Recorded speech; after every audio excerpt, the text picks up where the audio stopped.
warahmatullahi wabarakatuh. Salam sejahtera untuk kita semua. Berjumpa lagi dengan saya Ibu Nur Kurniati, dan terima kasih sudah mengunjungi video pembelajaran dari Ibu, yakni pembelajaran bahasa Indonesia. Apa kabar kalian hari ini? Semoga tetap sehat dan bersemangat dalam belajar ya. Tentunya belajar bahasa Indonesia. Semangat, semangat, semangat. Nah, sebelum kita mulai pembelajaran di video kali ini, terlebih dahulu marilah kita berdoa menurut kepercayaan kita masing-masing, agar materi yang Ibu sampaikan kepada kalian semua bermanfaat dan kalian dapat memahami apa yang Ibu sampaikan dalam pembelajaran ini. Berdoa, mulai. Selesai.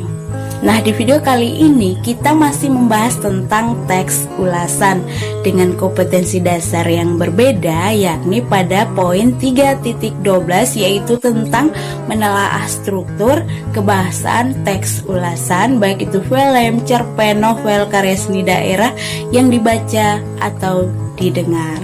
Dari kompetensi dasar yang sudah Ibu sampaikan tadi, maka tujuan pembelajaran kita di video kali ini adalah, setelah kalian menonton video pembelajaran ini dari awal sampai akhir, diharapkan kalian sebagai siswa mampu menentukan struktur dari teks ulasan.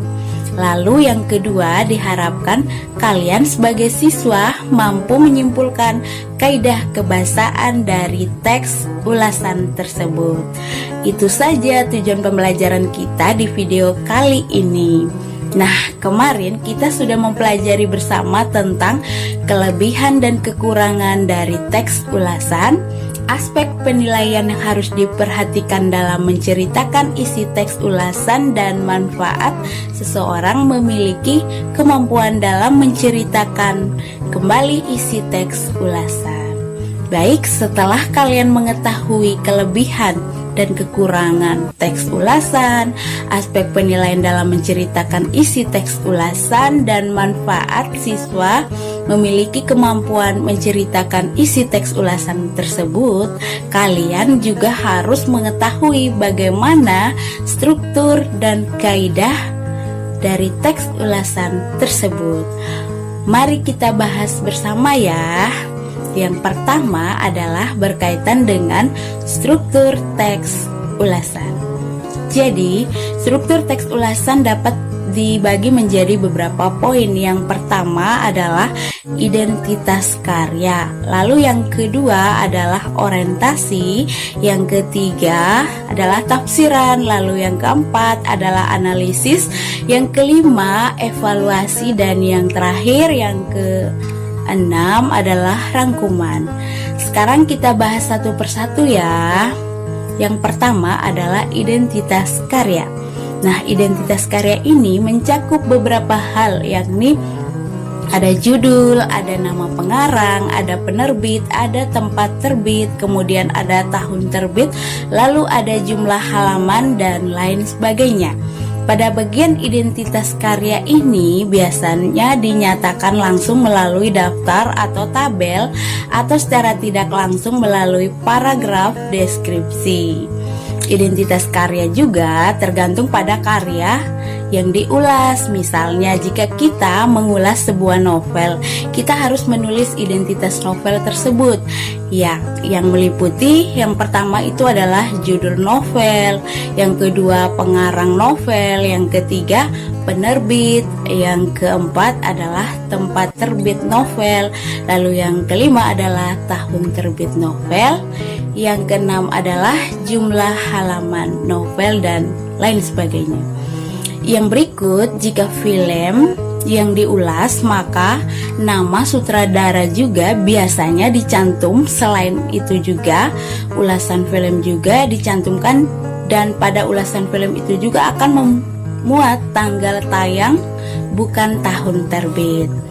Contoh identitas karya film meliputi, yang pertama itu ada judul film, yang kedua ada nama sutradara, yang ketiga ada nama aktor atau aktor aktris, dan yang keempat ada tanggal tayang film. Ini merupakan bagian dari identitas karya. Yang berikut struktur yang kedua adalah orientasi. Orientasi ini berisi tentang gambaran umum karya yang akan diulas atau merupakan pengenalan umum dari karya yang diulas.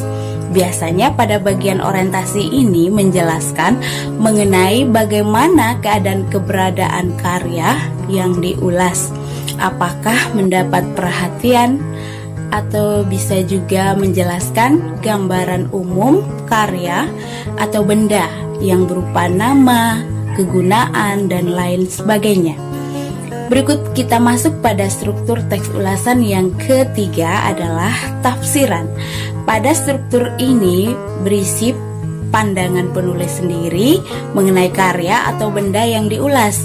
Bagian ini juga penulis biasanya membandingkan karya tersebut dengan karya lain yang dianggap mirip.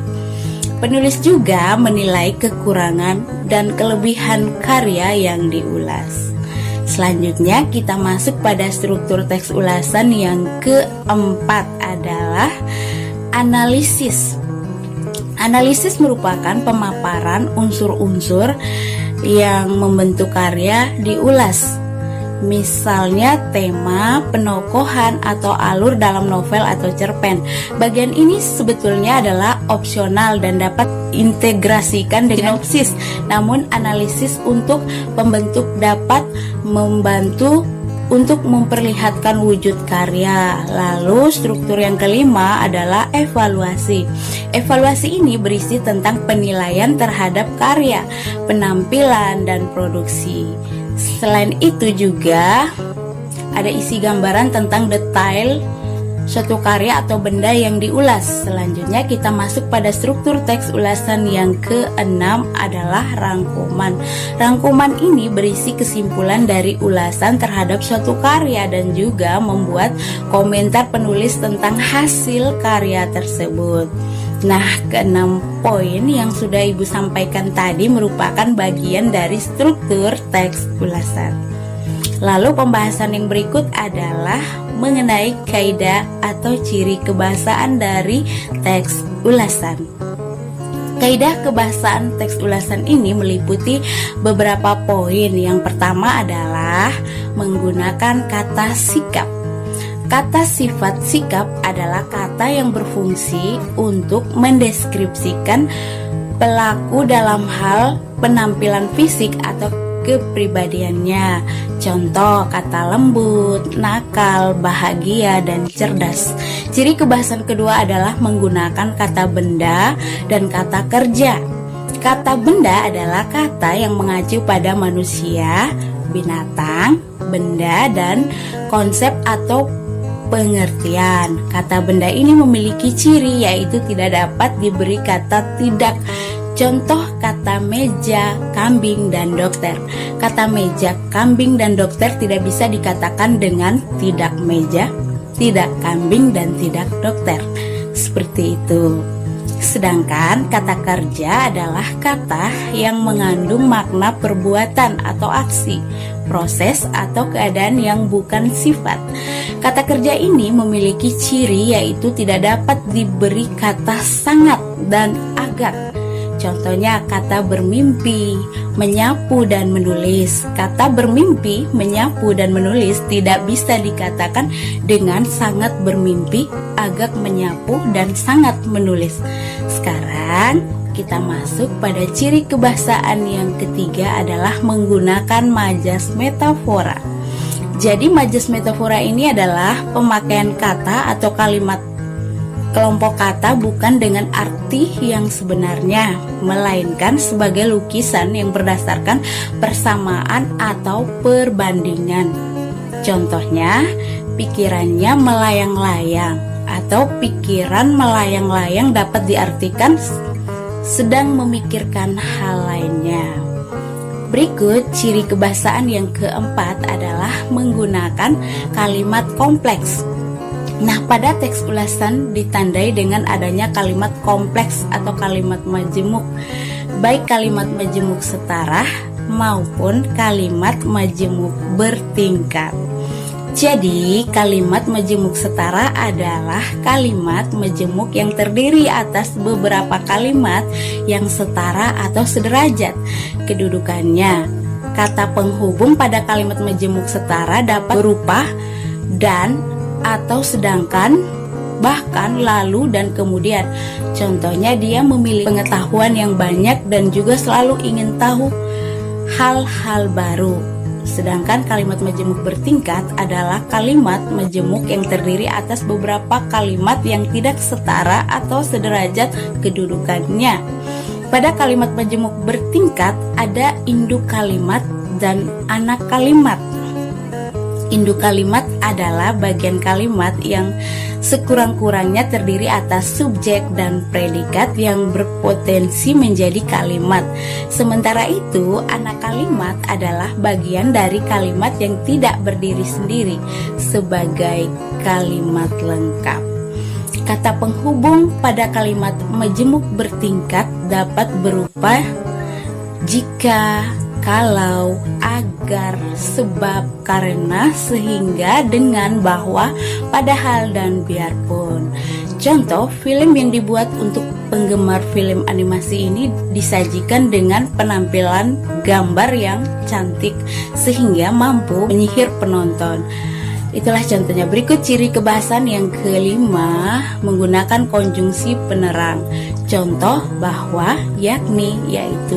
Ciri kebahasan yang keenam adalah menggunakan konjungsi temporal seperti semenjak, sejak, kemudian, akhirnya. Selanjutnya, ciri kebahasan yang ketujuh adalah menggunakan konjungsi penyebab seperti karena, sebab, oleh karena itu. Berikut ciri kebahasan yang terakhir, yakni yang kedelapan, adalah menggunakan pernyataan-pernyataan rekomendasi dan saran pada bagian akhir teks yang ditandai oleh kata hendaknya, harus, jangan, sebaiknya. Contoh kalimatnya adalah nilai moral berikut adalah hendaknya kita mau memaafkan kesalahan orang lain yang sudah bertobat. Nah, kedelapan poin tersebut merupakan kaidah atau ciri kebahasaan dari teks ulasan yang perlu kalian ketahui. Nah, anak-anak yang hebat dan cerdas, apakah kalian sudah memahami pembelajaran hari ini? Ibu harap kalian dapat memahami materi yang sudah Ibu sampaikan dengan baik ya. Demikian pembelajaran kita pada hari ini. Semoga materi yang sudah Ibu sampaikan tadi dapat bermanfaat ya. Tetap semangat dan jaga kesehatannya. Sampai jumpa di video pembelajaran berikutnya. Terima kasih.